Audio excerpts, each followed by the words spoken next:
À Saint-Germain-des-Prés, au cœur de Paris, le quartier des écrivains et des apprentis pâtissiers de l'école Grégoire-Ferrandi. Parmi les élèves, c'est 10 étudiants venus du monde entier pour apprendre la pâtisserie française. Ils ont déboursé 18 000 € pour une année de formation et ce matin, pour rien au monde, ils n'auraient séché ce cours. Ok, alors ce matin, c'est le cours de macarons. Vous allez tout savoir sur les macarons. Le macaron, c'est la dernière pâtisserie à la mode. 2 coques avec une crème au milieu. La recette est en 2 temps. Dans le premier, on réalise les coques. Allez, c'est parti. Pendant 4 heures, ces étudiants vont essayer de saisir tous les secrets du macaron. Chouchou la chinoise, Jessica la texane et Anne-Grete la canadienne mettent la main à la pâte pour ne pas rater cette spécialité très française. Tout le monde les connaît partout dans le monde, les macarons françaises. Pour la coque du macaron, les ingrédients sont immuables. Poudre d'amande, sucre et quelques blancs d'œufs. Dans cette pâte, on y ajoute des colorants naturels, du rose, du vert. Le macaron en voit de toutes les couleurs et c'est justement ce qui plaît à Jessica. C'est très marrant de faire des macarons. Reste à mélanger la pâte avec des blancs d'œufs montés en neige pour créer cette meringue à l'amande. Et pour ça, il faut un bon tour de main. Ok, go, faster. Plus vite, on se dépêche. Et quand le chef pâtissier entre en scène pour le dressage des coques,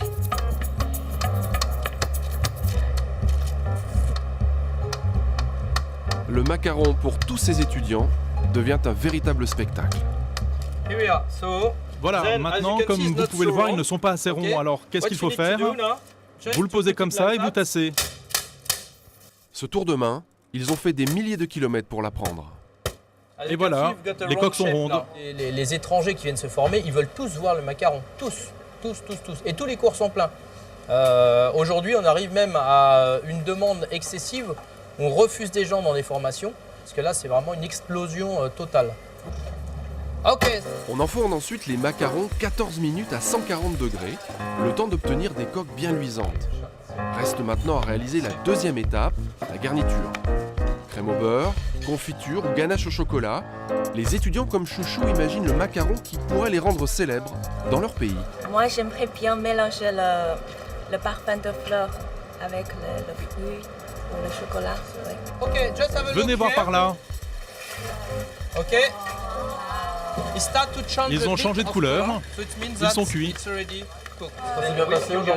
Oui, c'est très bon pour moi. Vous avez progressé? Je pense que oui.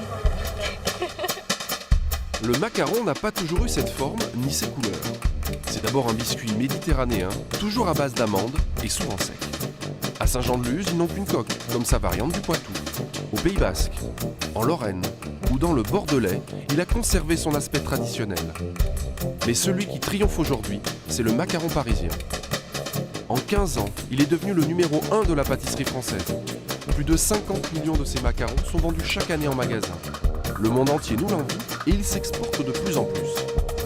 Il coûte entre 20 centimes et 2 € la pièce. Et certains ont fait fortune grâce à ce petit four. Comment des grandes maisons françaises ont-elles remis au goût du jour en écrivant parfois sa légende? Pourquoi la grande distribution essaie-t-elle de s'emparer de cette mode? Le macaron serait-il devenu la nouvelle poule aux œufs d'or du savoir-faire français?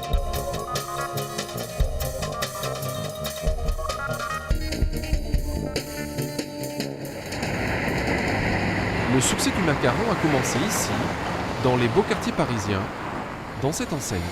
Son nom, celui d'un boulanger, premier propriétaire et fondateur du magasin, il y a 150 ans.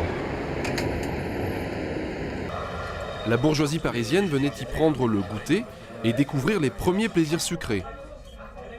En 2011, la clientèle a changé. Elle est internationale. Et si l'on se presse encore devant cette boutique, c'est avec une idée bien précise.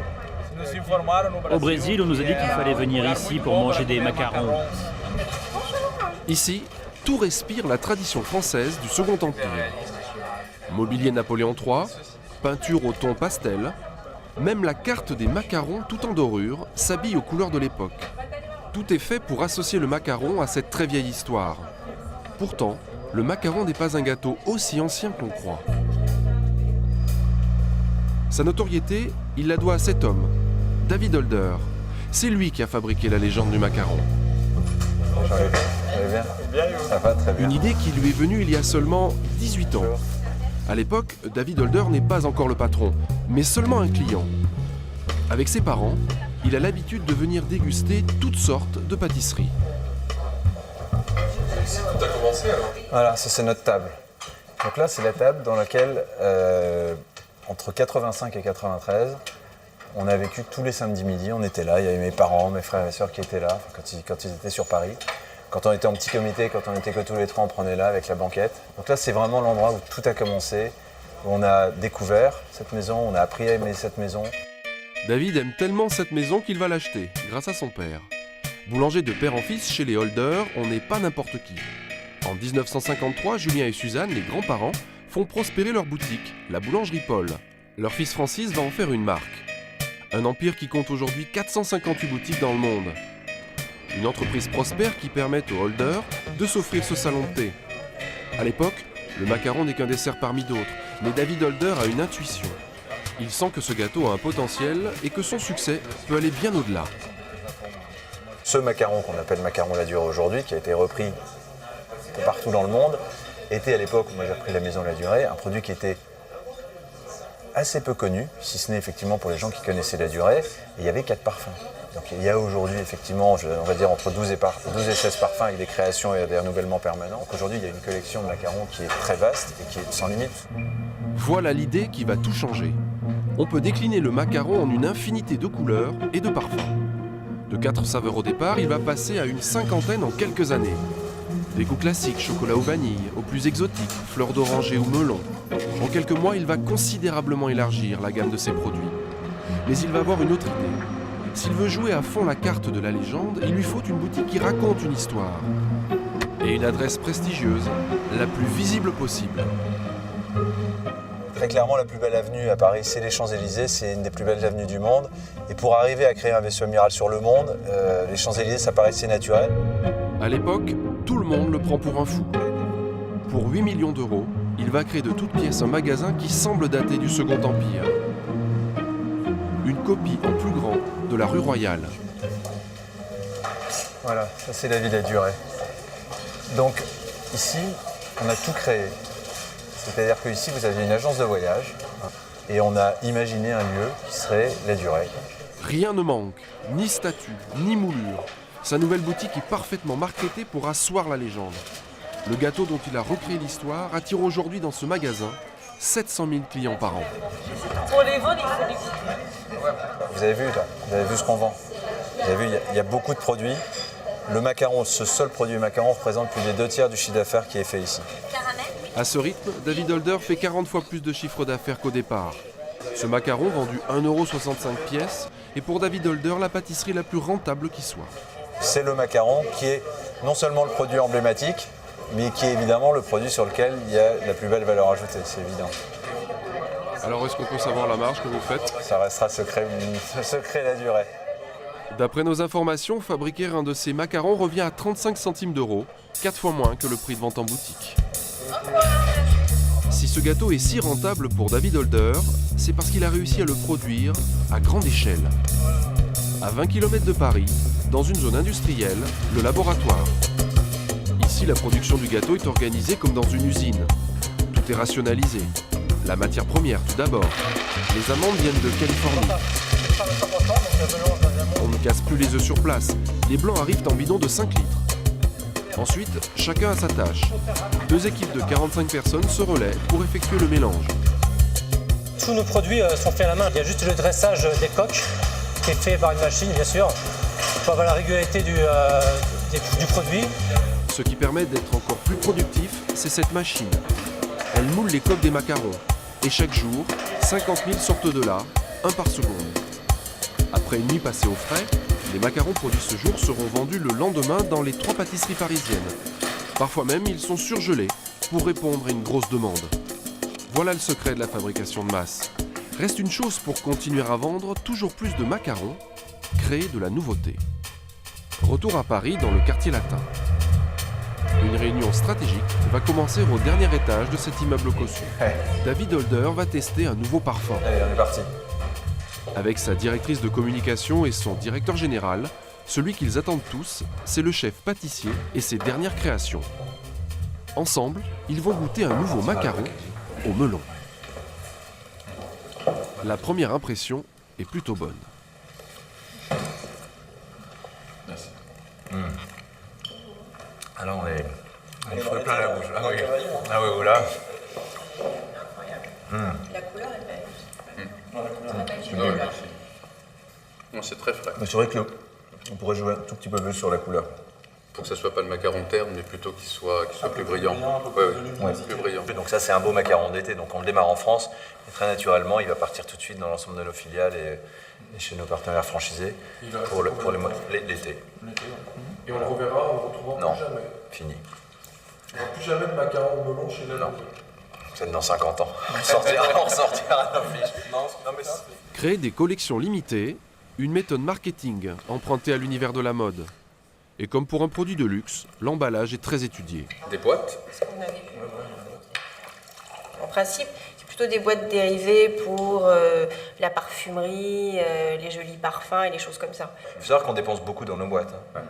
C'est très conséquent. C'est-à-dire qu'il peut y avoir des boîtes qui valent plus cher que le produit en lui-même. Et c'est comme ça, je considère qu'on a donné une vraie image de marque et qu'on a développé une marque. Et cette maison n'a pas besoin de faire de la publicité. Notre publicité, c'est ça, c'est ce qu'on est en train de vivre ici. Se rapprocher de l'univers de la mode, c'est la stratégie que la marque cultive aussi dans sa communication. Quand il s'agit de lancer la nouvelle collection été 2011, ce n'est pas au magazine de cuisine qu'on envoie les échantillons, mais à la presse tendance. Et en fait, comme on avait envie de jouer sur nos macarons comme des accessoires de mode, c'était important pour nous de se développer davantage, mais en lui laissant une place comme un accessoire de mode. Donc il a fallu, mais ça nous a paru sensé de faire une sélection et d'aller davantage sur des médias purement féminins et d'oublier totalement la partie gastronomique de l'histoire. C'est ainsi que l'air de rien, sans dépenser un centime, les macarons se retrouvent sur papier glacé, au milieu des mannequins, comme un accessoire de mode. En 15 ans, ce petit four est devenu incontournable. Il a conquis d'autres marchés, et tout le monde tente sa chance. Il est désormais proposé dans la restauration rapide. On le trouve aussi au rayon surgelé. Et depuis quelques années, même les supermarchés en proposent à leurs clients. Ce qui fait les affaires d'artisans qui ont bien compris le profit à tirer de ce gâteau. Yannick Poirier est l'un d'entre eux. Il est pâtissier à Chartres. Il y a une dizaine d'années, il comprend que le macaron commence à avoir du succès. Du coup, lorsqu'il est contacté par un hypermarché de la ville qui lui demande de produire une spécialité locale au chocolat, le Menchikov, il va avoir le bon réflexe qui va faire basculer sa carrière. Je croyais pas trop au Menchikov et j'aurais dit pourquoi on ne travaille pas ensemble le macaron. Puis ils m'ont dit pourquoi pas. Et c'est comme ça que ça a commencé, je parle pour moi, au niveau de la grande distribution. Et puis ensuite, ça s'est enchaîné avec d'autres carrefours et d'autres enseignes. 10 ans plus tard, Yannick Poirier livre 20 grandes surfaces. Et il compte bien ne pas s'arrêter là. Il y a quelques mois, il s'est offert cette usine flambant neuve, la même que chez La Durée, mais en plus petit. Un investissement de 600 000 €. Et pour ses macarons, Yannick a sa petite touche personnelle. C'est par là que ça se passe. Ici, les amandes californiennes arrivent avec leur peau. Et pour Yannick, ça change tout. Le goût n'est pas le même, forcément. C'est un goût beaucoup plus prononcé sur l'amande. Et puis aussi, ça garantit le moelleux du macaron. Pour le reste, c'est la même recette et le même processus de fabrication. Avec ses 4 employés, tous les jours, il produit ici 3000 macarons. Pour ne pas alourdir la facture, il a choisi un emballage sobre, qui veut jouer sur la tradition. Yannick préfère mettre en avant les couleurs et les parfums de ses 9 macarons. On a coco, nature, café, citron, framboise, cassis, pistache, chocolat et vanille. Yannick a créé sa propre marque. Ces gâteaux lui reviennent à 30 centimes pièce. Il les revend en moyenne 2 fois plus cher aux enseignes de la région. Ce matin, il a rendez-vous dans le plus grand hypermarché de Chartres. Le premier à avoir parié sur ses macarons il y a 10 ans. Alors, macarons. Le rajout que vous m'avez demandé. J'imagine que ça a fonctionné un peu ce week-end. Le week-end de Pâques est passé. Ces macarons se sont bien vendus. Christian Durand, le chef du rayon pâtisserie, a dû passer une nouvelle commande. Donc on réceptionne, on contrôle. Les boîtes parvin, les boîtes de chocolat. C'est les meilleurs produits, c'est les produits qu'on vend le mieux. C'est bon? C'est bon? On les met sur le frigo? Bonjour. Yannick Poirier, qui possède 2 grosses pâtisseries en centre-ville, n'a pas hésité à proposer ses macarons aux grandes surfaces. Oui, je te suis. Mais à une condition, ne pas casser les prix. Je leur demande de ne pas les vendre moins cher que moi. Maintenant, s'ils veulent les vendre plus cher, c'est pas un problème. Enfin, que moi, dans mon rayon, puisque moi j'ai mes boutiques sur Chartres centre-ville, donc on se fasse pas concurrence, quoi. La grande surface n'a pas le droit de vendre le macaron moins de 90 centimes pièce. Est-ce qu'on pourrait avoir une petite idée de votre marge? Les alentours de 20-25% par rapport au d'accord. Mais depuis 5 ans, un concurrent a fait son apparition dans ces rayons. Il est produit par un géant de la pâtisserie industrielle. Il arrive surgelé. Il est empaqueté sur place. Vous les vendez, vous en vendez beaucoup des comme ceux-là? Non, pas énormément. Non. Dans les produits, les gens quand même vont plus sur le produit frais. Plus sur le produit frais que sur le produit surgelé. Ici, Yannick vend ses macarons 2 fois plus cher que son concurrent surgelé, mais il en vend 2 fois plus. En moyenne, c'est du 250-300 boîtes la semaine. Oui, même sur la fin d'année, c'est même un peu plus. Par contre, à Noël, oui, c'est beaucoup plus important. Le business de Yannick ne pèse pas lourd dans ce supermarché. 1% du total des ventes du rayon pâtisserie. C'est bon là? Et pourtant, sa petite entreprise est florissante. Il fait 400 000 € de chiffre d'affaires et livre même dans les grandes surfaces des beaux quartiers parisiens. En 2011, jamais on n'a vu autant de macarons en magasin. Cette mode fait parfois sourire les critiques gastronomiques comme Gilles Pudlowski, célèbre pour ses guides. Il va tester pour nous 6 macarons de 6 enseignes différentes, du moins cher au plus cher, du surgelé aux produits frais. Alors on va d'abord, on va prendre un couteau si vous voulez, parce que je ne vais pas me les mettre dans la bouche. On va demander un couteau pour... Gilles Pudlowski va d'abord faire passer au macaron le test du couteau. On va couper celui-là. Voilà, alors là il coupe, vous voyez, là il est un peu craquant. Vous l'avez acheté aujourd'hui là? Je sais pas qui l'a fait, mais c'est pas... pas terrible. On va voir celui-là. Celui-là. Ah, regardez le moelleux. Le moelleux. Alors là c'est la Rolls à côté. Hein. Ouais, rien à voir. Hein. Bon. Ah, regardez, là aussi, il se coupe bien. Déjà que... C'est pour ça que c'est quand même bien de le faire avec un couteau. Hein. Pas mal.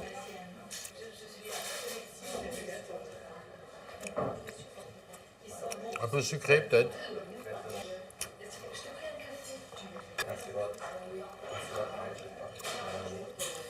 Ah, il y a un chocolat qui est bien net, là.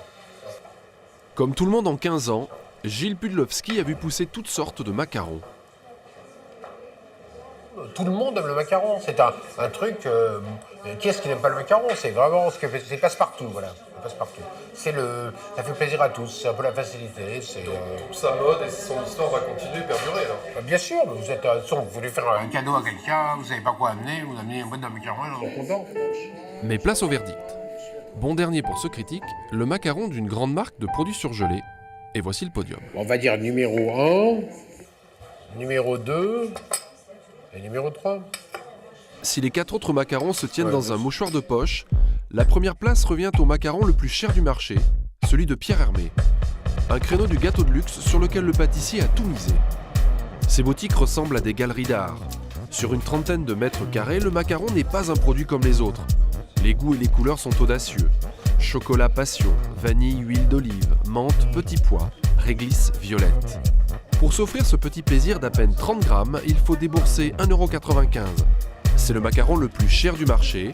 Les gourmands s'en fichent. La boutique est toujours pleine. Vous mettez des macarons alors? Oui. Pourquoi? Qu'est-ce qui vous plaît là-dedans? Le chocolat. Tu pourras en manger combien comme ça?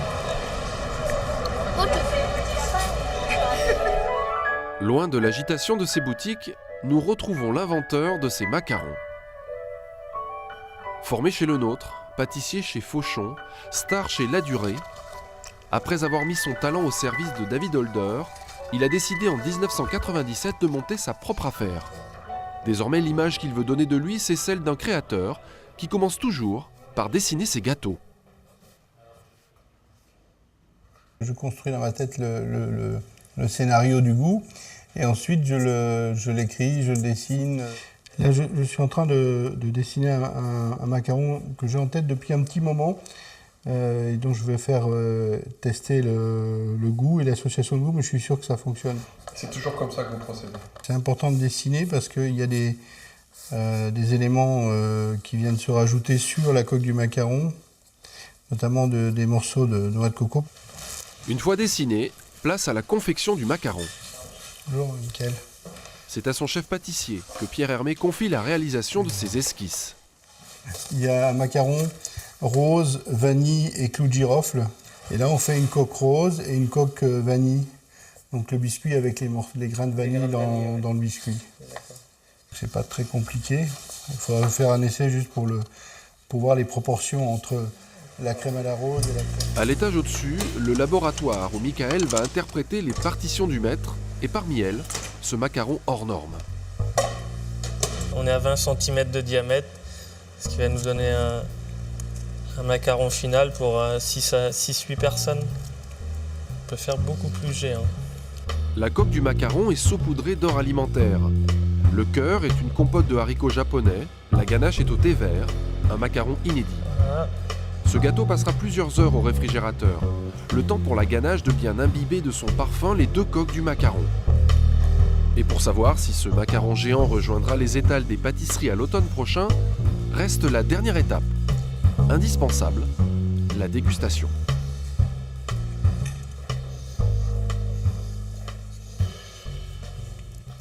Au niveau de l'ensemble, ça me va, c'est ce que j'avais prévu. La texture, elle est parfaite. C'est après que vous avez dit. C'est inhabituel, mais c'est vraiment très bien équilibré. Quel va être le prix de ce dessert? Non, j'en sais rien. Ça, on s'en occupe bien après. C'est pas c'est pas quelque chose dont je tiens compte dans la réalisation des gâteaux, dans la conception des gâteaux. En boutique, Pierre Hermé propose un macaron pour 8 personnes, l'Ispahan, une création similaire vendue 56 €. Un prix que le pâtissier tient à justifier. Quand on va dans les ateliers chez nous, les gens réalisent à la main. Par exemple, sur le macaron, huile d'olive et vanille, ils mettent 3 petits morceaux d'olive verte sur chaque macaron. Enfin, c'est vraiment un métier où il y a beaucoup de main-d'œuvre et d'artisanat. C'est un métier d'artisanat. Donc il justifie un prix assez élevé. C'est vous le dites. Je ne sais pas, entre le macaron il a un panel de prix qui va de 15 centimes pièce à 1,95 € pour un produit. Vous avez goûté ceux à 15 centimes pièce? Oui.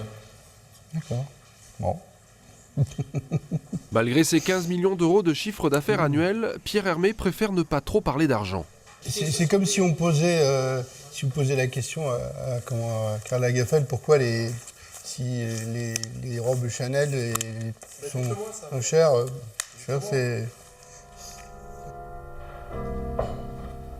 Et comme tout grand couturier, Pierre Hermé propose même du sur-mesure pour les clients qui sont prêts à payer le prix de l'exception. Aujourd'hui, Vincent Boulier, un chef d'entreprise parisien, a rendez-vous pour une dégustation. Dans 3 mois, c'est les 40 ans de sa femme, et il lui prépare une surprise. C'est son 2e rendez-vous avec Pierre Hermé. Le cadeau de Vincent est un macaron spécialement confectionné pour sa femme et qui portera son nom, le macaron Caroline, une œuvre unique. Ensuite, à notre premier rendez-vous, là, j'ai commencé à faire un certain nombre de ce que j'appellerais des maquettes, des réflexions par rapport à notre première discussion. Ensemble, ils choisissent aujourd'hui les parfums, yaourt et fruits de la passion séchés. Là, vous pouvez tenter la même chose avec la vanille. La vanille aussi, j'y vais. Et la sensation est très différente parce que les yaourts étant un peu acidulés, là, on est plutôt dans la douceur. Pour ce chef d'entreprise, ce macaron a plus de valeur qu'un diamant. Le fruit de la passion vanille. Je m'en refais un petit là. Il marche quand même très fort. C'est l'idée de me dire que le jour J, elle aura son cadeau, mais que tout le monde va le partager avec elle. C'est pas comme un bijou ou une montre, un collier, quelque chose comme ça. J'avais pas pensé à cet aspect-là. Mais voilà, les gens, les copains, la famille, tout le monde va partager son cadeau avec elle. Et de se dire qu'après, elle aura pour elle un macaron et un chocolat Pierre Hermé perso, c'est un peu son portrait d'Andy Warhol 40 ans après, quoi. Non mais, il y a ce côté-là qui est sympa. Une œuvre d'artiste au prix de l'art. Prix de base du sur-mesure, 5 000 €. Cela comprend la recette du macaron, la production d'une centaine de ces petits fours et la possibilité d'en fabriquer d'autres à la demande. Chaque année, Pierre Hermé répond à une dizaine de ce type de prestations. Le macaron haute couture. Peut-être moins le côté doré. Ok. Et voilà.